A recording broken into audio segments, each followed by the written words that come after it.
Hello everyone. Chapter 10 Law and Social Justice. 7 में पढ़ा था ना Story of Shirt. A chain of markets link the producer of cotton to the buyer of the shirt in the supermarket.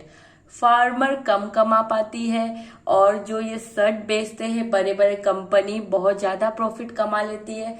Justice नहीं मिल पा रहा है farmer को. वो खेती में उगा रहे हैं कॉटन और भी चीजें इतनी मेहनत से, लेकिन भी कम पैसा कमा पाते हैं और बड़ी बड़ी जो कंपनी है ज्यादा कमा पाते हैं. इससे मार्केट एक्सप्लॉयटेशन तो हो रहा है पीपल के लिए, वर्कर्स के लिए, कंज्यूमर्स के लिए और प्रोड्यूसर्स के लिए. मीन्स फार्मर लोग इतना मेहनत करती है फिर भी कम कमा पाती है. जो फैक्ट्रीज वाले हैं वो ज्यादा कमाती है.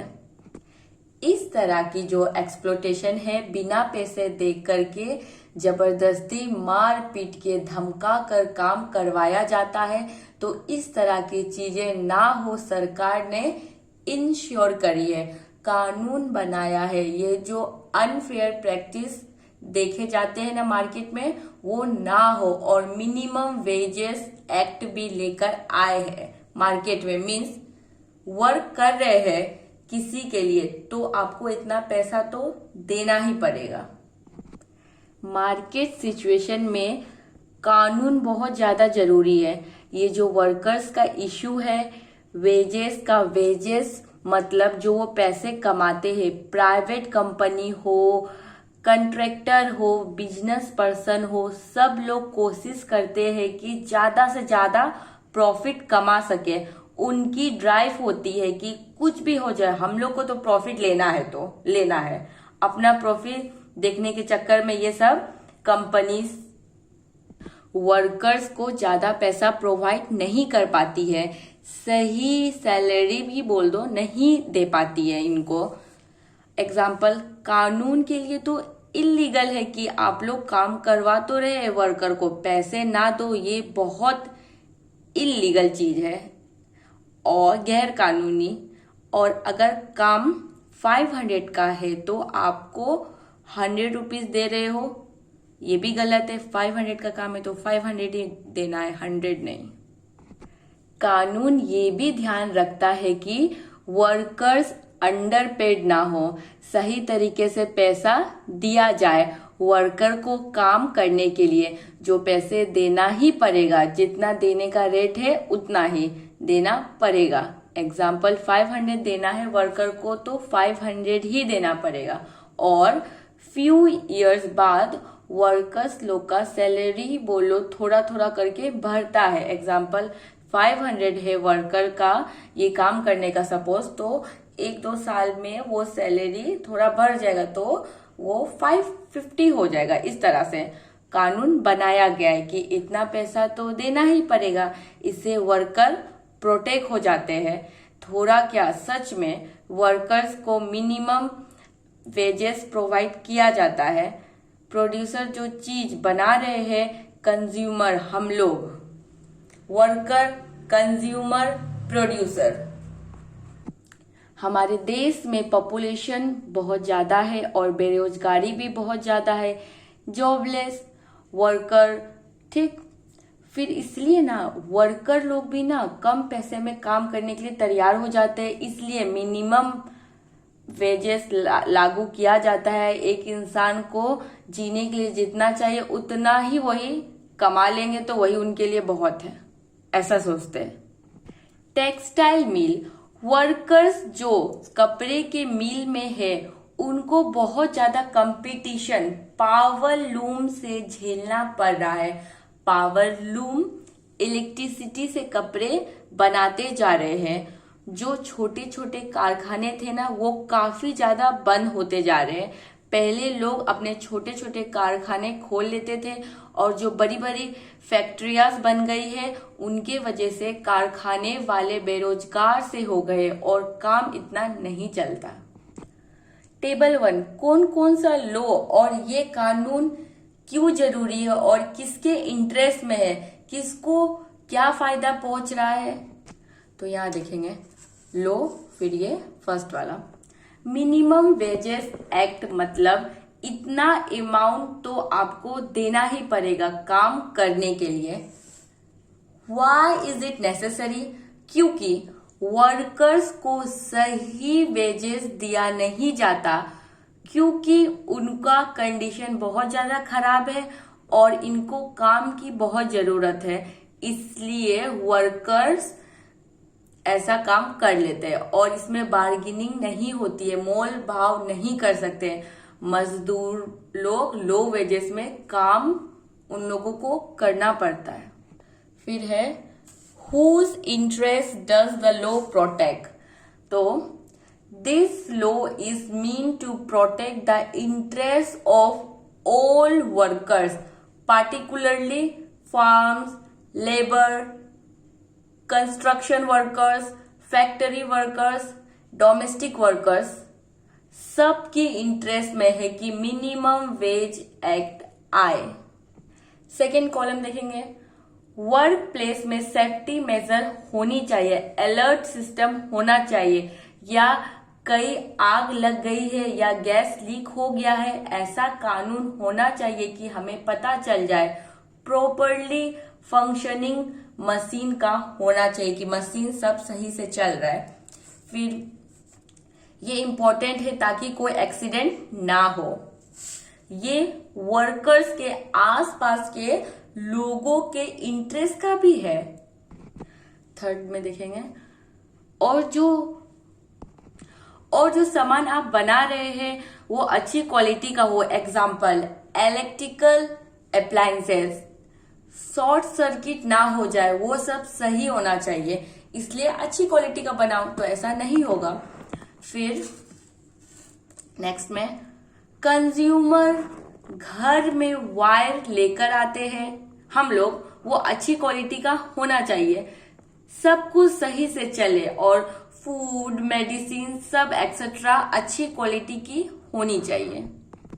ये किसके इंटरेस्ट का है? ऑल पीपल, पूरी सोसाइटी का। नेक्स्ट देखेंगे, जरूरी जो चीज है ना वो सब का प्राइस हाई रेट नहीं होना चाहिए, जैसे आलू, ऑनियन, घी, नमक, शुगर, केरोसिन etc। इसका रेट ना बढ़ना नहीं चाहिए, अगर बहुत ज्यादा बढ़ गया तो बहुत दिक्कत हो जाएगी।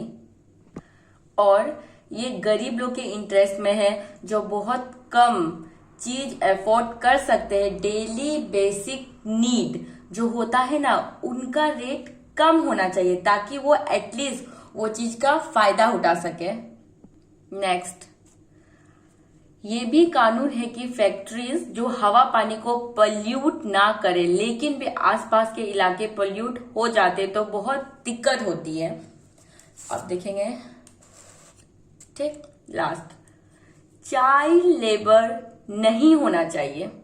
लास्ट एक बच गया, इसके ऊपर वाला देखते हैं। चाइल्ड लेबर नहीं होना चाहिए, ये भी कानून बनाया गया है। छोटे बच्चों की पढ़ने की उम्र होती है, उनसे काम नहीं कराना चाहिए। लास्ट में, वर्कर्स एसोसिएशन बना हुआ है, खुद को ऑर्गेनाइज करते हैं ताकि बेटर वर्किंग कंडीशन हो, क्योंकि कई बार 15-15 घंटे काम करवाया जाता है, ब्रेक नहीं मिलता है, तो ये वर्किंग कंडीशन भी होनी चाहिए। हम लोग ने कानून के बारे में देखा, पर कानून बनाने से क्या होगा? गवर्नमेंट को इंश्योर करना पड़ेगा कि जो कानून उन्होंने बनाया है वो कानून इम्प्लीमेंट, लागू भी होनी चाहिए।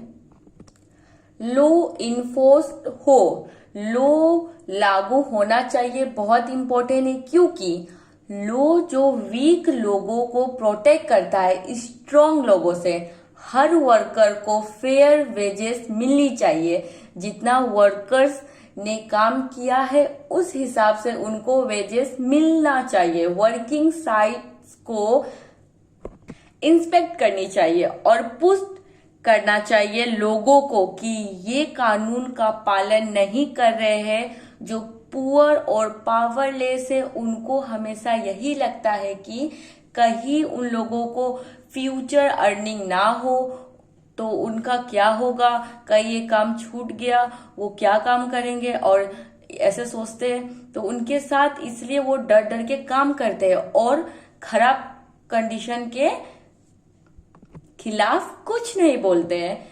और पावरफुल लोग, जो मालिक, जो काम देते हैं लेबर को, उनको पता होता है कि ये तो डरे हुए हैं, तो उनको नौकरी की बहुत ज्यादा जरूरत होती है, मालिक लोग को पता होता है। इसलिए लेस वेजेस, कम दाम में काम करवाया जाता है। इट इज क्रूसियल केस है कि गवर्नमेंट को ध्यान देना पड़ेगा, लो इन्फोर्स्ड करा के अच्छा से काम करवाना पड़ेगा।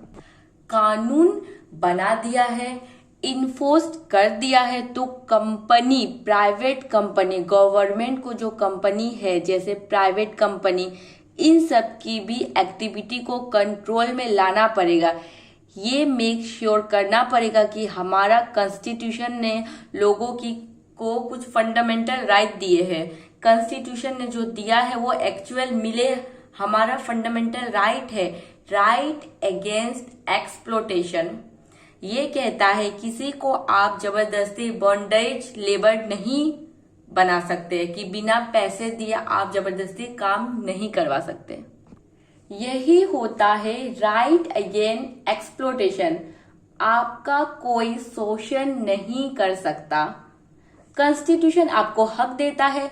कॉन्स्टिट्यूशन ये भी कहता है कि 14 साल से कम उम्र के बच्चे फैक्ट्री में काम नहीं करेंगे, जो कि बहुत रिस्की होता है, जैसे केमिकल फैक्ट्री, माइंस हो गई, जो कि ना बच्चों की हेल्थ के लिए बहुत बुरा असर डाल देती है। इस टाइप की फैक्ट्री में कोई भी 14 साल से कम उम्र का बच्चा काम नहीं करेगा। क्या ये कानून सच में प्रैक्टिस में आ रहा है, और क्या ये सोशल जस्टिस को प्रमोट कर रहा है, क्या ये न्याय दे पा रहा है? तो 2011 की बात करेंगे अभी।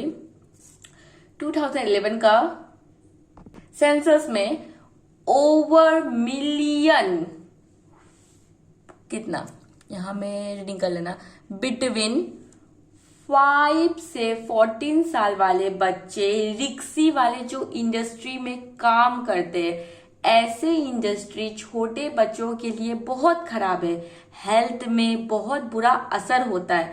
फिर 2016 में एक एक्ट आया था, child labour prohibition and regulation act 1986, banning means बंद एम्प्लॉयमेंट, काम ऑफ चिल्ड्रेन, बच्चा, जो बच्चे का चाइल्ड लेबर का जो काम करते हैं वो बच्चे बंद हो गया बिलो एज 14 ईयर्स, और 14 से 18 ईयर्स के बच्चे रिक्सी ऑक्यूपेशन में काम नहीं कर सकते, जो जगह, इसलिए बच्चों को दुकान, फैक्ट्री, ईटीसी में काम करवाने के लिए अगर कोई कर रहा है तो वो अपराध बना दिया गया है। अगर कोई ऐसा चाइल्ड लेबर करवाता है तो ऐसा उनको, जहां बच्चों की हेल्थ खराब हो रही है, तो सरकार 6 मंथ से 2 साल तक भी सजा हो सकती है उस इंसान को। 20 से 50 हजार तक का भी फाइन लगा सकती है। सेंट्रल गवर्नमेंट ने स्टेट गवर्नमेंट से बोला ऐसा प्लान डेवलप करे ताकि जिसको काम करवाया जा रहा है उनको रेस्क्यू किया जाए, मतलब जो ऐसा लोग को काम कर रहा है कम उम्र वाले को, तो उसको रेस्क्यू किया जाए, उनको निकाला जाए, मीन्स बचा लिया जाए, अच्छे से रखा जाए ताकि उनका फ्यूचर सिक्योर हो। फिर national child labour project NCLP की हेल्प हम लोग ले सकते हैं कंप्लेन फाइल करने के लिए, चाइल्ड ट्रैकिंग ETC। पिक देखो, यहाँ पे बच्चे चाय के स्टॉल में और यहाँ बच्ची जो यूटेंसिल वाश कर रही है। एक्सीडेंट हुआ था भोपाल में एट मिडनाइट ऑन 20 दिसंबर 1984। भोपाल में highly poisonous gas MIC pesticides product means produce करते थे, क्योंकि पेस्टिसाइड ये सब केमिकल प्रोडक्ट होते हैं, बहुत सारे केमिकल का यूज किया जाता है। तो वहां पर एक गैस का यूज होता था MIC।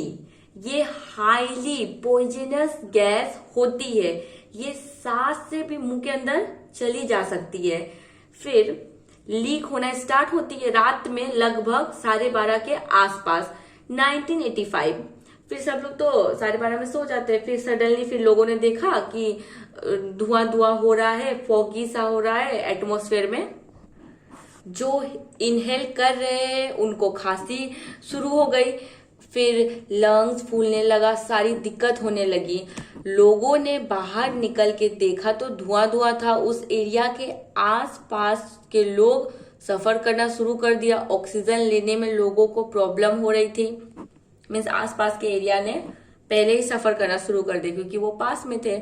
बहुत सारे लोग की डेथ हो गई मॉर्निंग तक, और बच्चों की भी, एज वाले लोग की भी डेथ हो गई, और कुछ लोगों की आंखों की रोशनी चली गई। कुछ लोगों को किसी तरह से रेस्पिरेटरी सिस्टम हमारा, उनका क्या हो गया, प्रॉब्लम आ गई। उसमें इतनी डेथ हो गई कि एक साथ बहुत सारे लाश जलाने पड़ी। और जो लोग ऐसा गैस इनहेल कर चुके हैं, उनकी बॉडी सेल ये सब में वो पॉइजनस गैस जा चुका है। तो बाद में जो बच्चा हुआ ना, जिसका मीन्स जैसे कोई लेडीज में ये गैस चला गया बॉडी के अंदर, तो उसको बाद में बच्चा हुआ, तो वो बच्चा जो जन्म लिया ना, उसमें भी कुछ प्रकार की उसमें डिफेक्ट होगी। उस बच्चे में कुछ चीज की कमी पिक में दिखाया गया है। मीन्स बच्चा पैदा हुआ है तो उसमें कुछ का कमी होगा, डिफेक्ट होगा, ऐसा टाइप का। ठीक, ये ट्रेजेडी को आप हादसा बोल के इग्नोर नहीं कर सकते हो। Disaster was not accident. गलती से गैस लीक नहीं हुआ, इसका पीछे कारण है। लेकिन आपको पता था कि गैस लीक हो सकता है, यूसी को पता था, इतने वर्कर्स रखे हैं, किस क्वालिटी का प्रोडक्ट यूज करना है, ये सब सारी चीजें करना है ताकि सेफ्टी प्लान चल पाए। यूसी ने पैसे बचाने के लिए वर्कर्स कम रखे। नाइट शिफ्ट में इतने वर्कर होने चाहिए ना, उतने नहीं रखे वर्कर। ये जगह सही है कि ये प्लांट लगाने की, ज्यादा लोग वाले एरिया या कम लोग वाले एरिया, ये सब कुछ उतना पता नहीं लगाया, क्योंकि पैसे कमाना था। लेकिन इतना सब लगवाया था तो आपको पता होना चाहिए। ये चीज को आगे बढ़ा दिया और सेफ्टी को इग्नोर करते चले गए, जान के गलती करी, ये एक्सीडेंट नहीं हुआ। फिर यूसी इस चीज को मना कर रही है, मतलब ये मानने के लिए तैयार है कि गैस लीक हो गई है, लेकिन ये मानने के लिए तैयार नहीं कि उन लोगों की गलती है। हमारी प्लांट से गैस लीक हुआ है, लेकिन हमारी कोई गलती नहीं है। जानने वाला वापस नहीं आ सकता, लेकिन आप कॉम्पेंसेशन तो दे सकते हैं ताकि उनका डेथ जो हुआ है उससे थोड़ा हम लोग को राहत मिले। पैसे होंगे तो थोड़ा हेल्प हो जाएगा। बहुत सारे लोग ने प्रोटेस्ट करना शुरू कर दिया। यूसी फिर कर्मचारी सभा लाइक ऐसे भोपाल ने किया, प्रोटेस्ट किया। फिर 3 billion compensation case was filed in 1985, but देखो 1985 में फाइल किया, बट ऑन 1989 में लगभग 4 साल के बाद मिला। वो भी कितना, जितना मांगा था उतना नहीं, 470 मिलियन, इतना कम मिला। सॉरी, मांगा कितना था 4 बिलियन, लेकिन मिला कितना 470 बिलियन। मतलब 3 बिलियन कॉम्पेंसेशन मांगा था, लेकिन मिला कितना, देखो यहाँ में अच्छा से रीडिंग करने से अच्छा से समझ में आएगा। मिला कितना 470 मिलियन। अब ठीक, इतना कम मिला। लोगों ने इस चीज के लिए प्रोटेस्ट किया, लोगों ने सफर भी बहुत ज्यादा किया। सुप्रीम कोर्ट ने भी कह दिया 470 मिलियन अमाउंट तो सही है। आज भी भोपाल में इस चीज के लिए प्रोटेस्ट किया जा रहा है।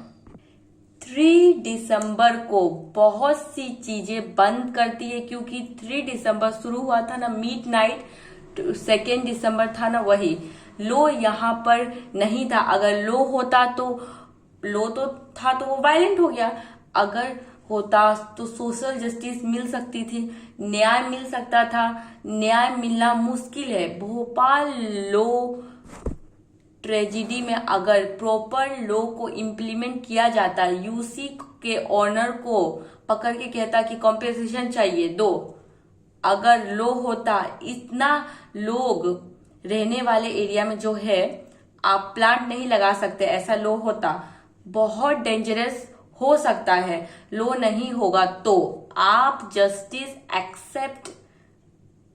एक्सेप्ट कैसे कर सकते हो? अगर लॉ नहीं होगा तो आपको जस्टिस एक्सेप्ट करने का एक्सपेक्ट नहीं कर सकते हो। काम करने वाले वर्कर्स की स्पॉट पे डेथ हो गई, जो वहां काम करते हैं वहां डेथ हो गई, और इंडिविजुअल्स ने सफर किया। कंपनी वाले तो चले गए, लेकिन जो केमिकल वो आज भी वहां प्रेजेंट है। डाउ केमिकल के नाम से ये कंपनी है, और इन्होंने, इनका कोई रेस्पॉन्सिबिलिटी नहीं है कि वो फैक्ट्री को जाकर क्लीन करे। पॉइजनस केमिकल वो बच गया है तो वो जमीन में जा रहा है, पानी में मिक्स हो रहा है, जाकर के बहुत नुकसान पहुंचा रहा है। सेफ ड्रिंकिंग वाटर नहीं मिल पा रहा है, ठीक, हेल्थ केयर फैसिलिटी, जॉब फिर नहीं है, फिर 2 से 4 साल के बच्चे, हम लोगों ने पढ़ा, छोटे बच्चे सफर कर रहे हैं ये सब से, पॉइजनस केमिकल से। अब नेक्स्ट में 24 साल बाद भी लोग फाइट कर रहे हैं, जो बुरा हुआ उसके साथ। सेफ ड्रिंकिंग वाटर उनको नहीं मिल रहा है, हेल्थ केयर फैसिलिटीज, जॉब नहीं है उनका। फिर यूसी का चेयरमैन को क्रिमिनल चार्ज दिया था, क्रिमिनल चार्जेस लगाए उन पर, फिर भी उनका साथ कुछ भी नहीं हुआ, कोई केस उनके खिलाफ नहीं बनी। Okay everyone, thank you so much. आगे का पार्ट नेक्स्ट वीडियो में देखेंगे।